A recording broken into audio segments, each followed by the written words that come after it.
Hi all welcome to football arena. ബ്രസീലും കൊളംബിയയും തമ്മിലുള്ള വേൾഡ് കപ്പ് യോഗ്യതാ മത്സരം നാളെയാണ് നടക്കുക.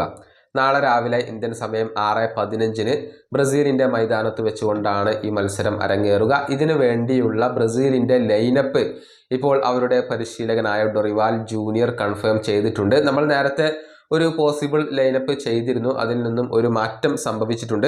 സാവിഞ്ഞോക്ക് തൻ്റെ സ്ഥാനം നഷ്ടമായിട്ടുണ്ട്. അത്തരത്തിലുള്ള റിപ്പോർട്ടുകൾ ഇന്നലെ തന്നെ പുറത്തേക്ക് വന്നിരുന്നു. പകരം സ്ട്രൈക്കറായ ജോവോ പെഡ്രോ സ്റ്റാർട്ടിംഗ് 11-ൽ ഇടം നേടും എന്നുള്ളതാണ്. അക്കാര്യമാണ് ഡൊറിവാൽ ജൂനിയർ ഇപ്പോൾ സ്ഥിരീകരിച്ചിട്ടുള്ളത്. ഏതായാലും ആ ഒരു ലൈനപ്പ് ഇങ്ങനെയാണ്. ഗോൾ കീപ്പർ ആയിക്കൊണ്ട് ആലിസൺ ബക്കർ തന്നെയായിരിക്കും.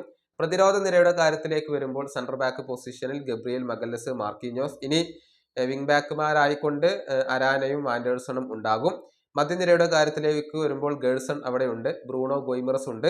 അതുപോലെ തന്നെ അറ്റാക്കിംഗ് മിഡ്ഫീൽഡർ റോളിൽ റഫീഞ്ഞയാണ് കളിക്കുക.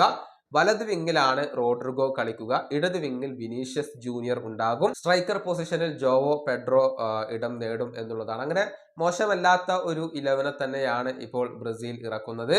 പെഡ്രോയുടെ ആ ഒരു പ്രകടനം എങ്ങനെ ഉണ്ടാകും എന്നതാണ് ആരാധകർ ഏറ്റവും കൂടുതൽ ഉറ്റുനോക്കുന്നത്. സമീപകാലത്ത് മികച്ച പ്രകടനം നടത്താൻ ജോവോ പെഡ്രോക്ക് കഴിയുന്നുണ്ട് എന്നുള്ളതാണ്. ഏതായാലും കൊളംബിയ പോലെയുള്ള ഒരു ശക്തമായ ടീമിനെ മറികടക്കാൻ ബ്രസീലിന് ഇത്തവണ സാധിക്കും. ഈ ഒരു ലൈനപ്പ് വെച്ചുകൊണ്ട് സാധിക്കും എന്നാണ് ആരാധകർ പ്രതീക്ഷിക്കുന്നത്.